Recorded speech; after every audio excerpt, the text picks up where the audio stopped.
What's good, YouTube? It's your boy, Blue Blood Sports TV, and I'm back at y'all with another one. So, Shakur Stevenson and Conor Benn both announced that they have agreed to face each other in April.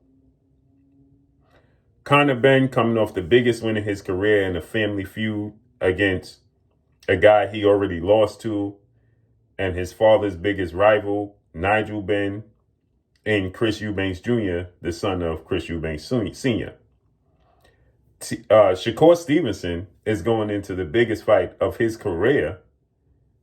It's reported supposed to be January 31st in New York City against the most highly decorated fighter and the most dangerous fighter of his career. And he's moving up in weight against two-division world champion Superstar Bassa and the WBO junior welterweight world champion Teofimo Lopez.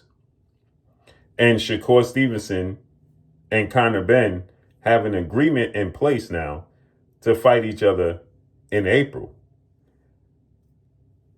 For one, that is an extremely quick turnaround for Shakur Stevenson. Now, don't get me wrong.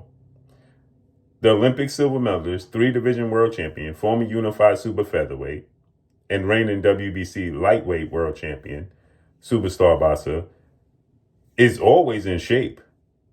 Shakur Stevenson is always in shape, right? So it's not like he has to get in shape or he has to let his body. The issue that I have is Shakur Stevenson, his hands break down. That's what makes this unlikely for me, in my opinion. I would love to see it. But if he's fighting January 31st, that means he has February, March, and he's going right into a fight in April. That means after the Teofimo Lopez fight, he's going right from that fight and staying right in camp and not giving his hands a chance to rest and recover. Again, we all know historically Shakur Stevenson struggles with hand issues. And he's going into the biggest fight of his career against the toughest challenge of his career. And he's stating that he's going to have an extremely quick turnaround and fight, in my opinion, an even more dangerous fight and move up another weight class to 147. I find that hard to believe. I find it extremely hard to believe. Conor Benn may not be everybody's favorite, but Conor Benn is nobody's walk in the park. Now, the thing is, Conor Benn is going to be dropping down in weight because he just competed twice at 160, right? So he's going to be cutting weight and dropping down in weight. But Shakur Stevenson to fight in that quick of a turnaround, I don't believe it. Now, I do believe he can fight Conor Benn after he beats Teofimo Lopez because I do believe he's going to beat Teofimo Lopez. The thing is that can he recover that quickly to fight in 2 months?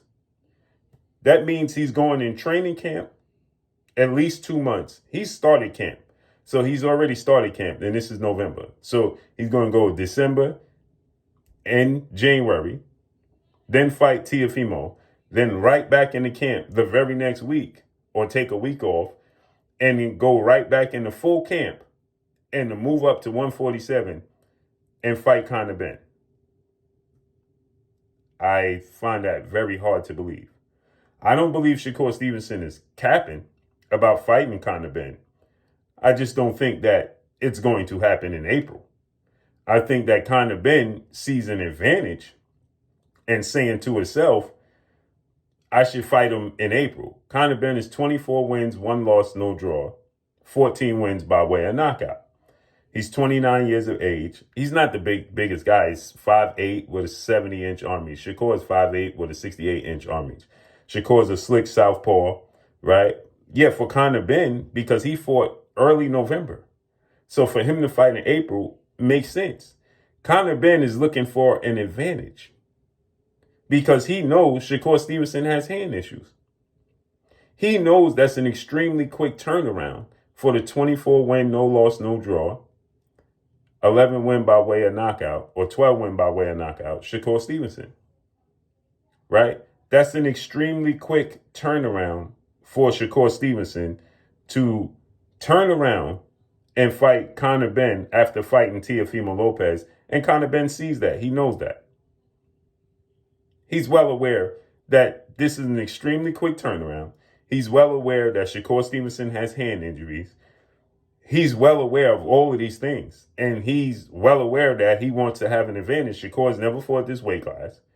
That would be an extremely quick turnaround. And he wants to take advantage of it. And I think that that's just not a smart move by Shakur if you got hand injuries. If you got hand injuries, right, you don't want to fight Conor Benn on a 2-month layoff, coming off a fight already. I don't even know if the sanction body would allow that. If you Shakur Stevenson, the smart move would be to say, yeah, I'll fight Conor Benn, but I'll fight you in May or June. That makes more sense. That gives him at least a month. He could take off all of February, half of March, and then get into camp. And he got, April, May, and June, or the end of May. That's more realistic. But let me know what y'all think, man. Should Shakur Stevenson take this fight that quick of a turnaround? I don't think he should. But let me know what y'all think. Follow me on Instagram at Blue Blood Sports TV, or one word, I'm gone. Peace.